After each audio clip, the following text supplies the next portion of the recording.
All right, I'm finishing chapter 13. I guess you're right, agreed Keith. Oh, I already read that part. Let's see. You wait long enough and you will be a grown-up. Ralph felt as if he had said something very wise as he slipped the rubber band on his crash helmet around his whiskers. I guess so. Keith slumped back on the pillows. But it takes so long. I grew up, didn't I? Asked Ralph. You said yourself I had become a responsible mouse. Yes, you did, said Keith thoughtfully. I guess that's part of the secret. Just getting bigger isn't enough. You have to learn things like not taking down off a steep hill on a bicycle when you aren't used to the handbrakes. Stuff like that.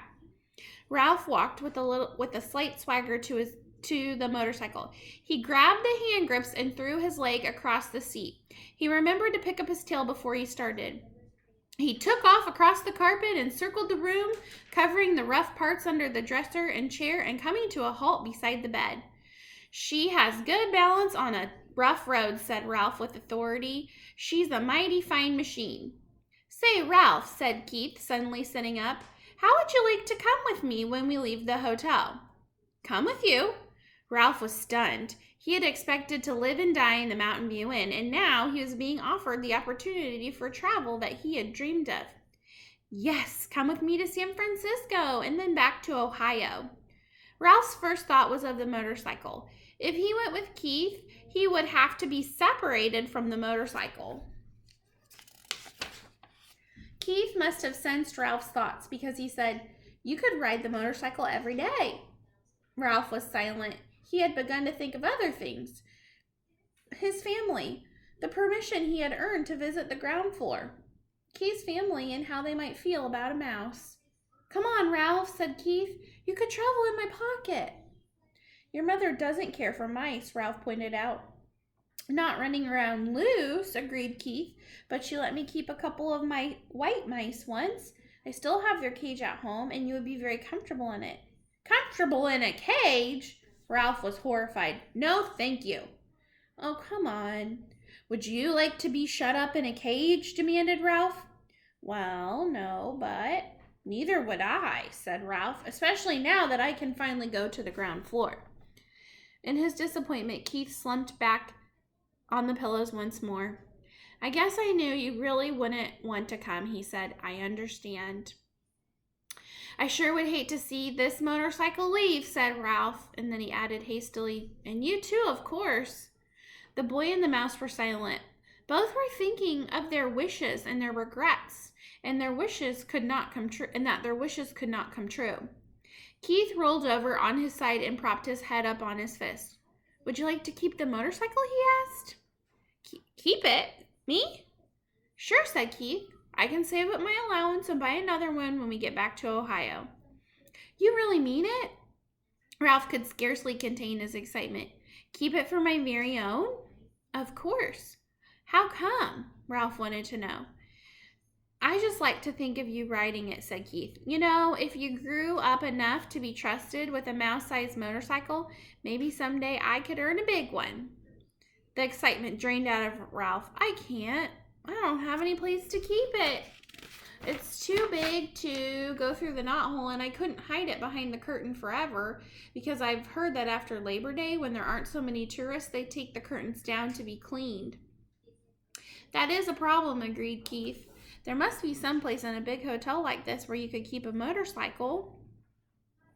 Ralph sat on the motorcycle thinking as hard as he could. In the closet? He couldn't get it out when the door was closed. Under the bed? Eventually it would be found. How about downstairs, suggested Keith. I could carry it down for you before we leave. There must be a good hiding place down there someplace. There's that big old clock my ancestor ran up, said Ralph thoughtfully. Nobody ever cleans under it, but frankly, I don't care to have it striking over my head. Keith thought a while. How about that big television set in the lobby? He asked. The noise shouldn't bother you because you would only go under it at night when everyone was asleep. Yes, Ralph was excited. That's a perfect garage. I saw it when I got the aspirin. The legs are just high enough for the motorcycle, but not quite high enough for a vacuum cleaner attachment. Then it's settled, said Keith, and then added rather sternly, Ralph thought. But first, you must ask your mother. Ralph dismounted and ran to the knothole. He was gone several minutes before he returned to announce in triumph, "She says I can keep the motorcycle if I promise to drive carefully and wear my crash helmet every single time I ride." Swell! Keith was just as excited as Ralph. "When we check out, I'll hide it for you while my folks are busy paying the bill."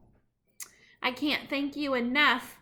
Ralph fastened his crash helmet once more. "I never thought I would have a motorcycle of my very own."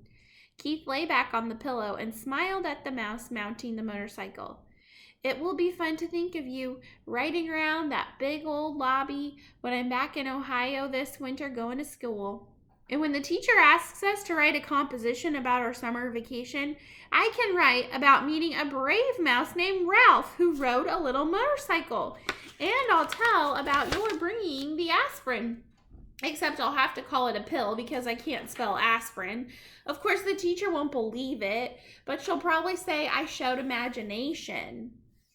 Ralph felt proud to think he was going to be written about in a composition in far-off Ohio.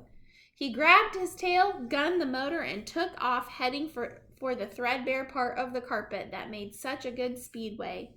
Round and round he sped, faster and faster, until his whiskers blew back and he was filled with a joy of speed. He longed to wave to Keith, but he realized a good driver must keep both paws on the hand grips.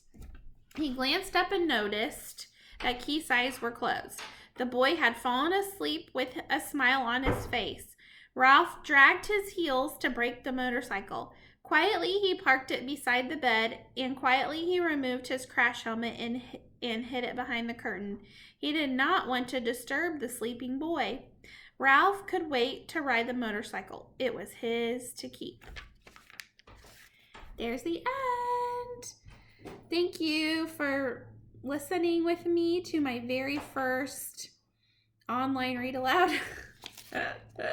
It felt kind of weird at first, but while I was reading, I just thought about you guys and that I hoped that someone was listening at home and enjoying the book. This is one of my third grade favorites, and I wanted you to get to read it. So I will be sharing another one with you after this, so stay tuned.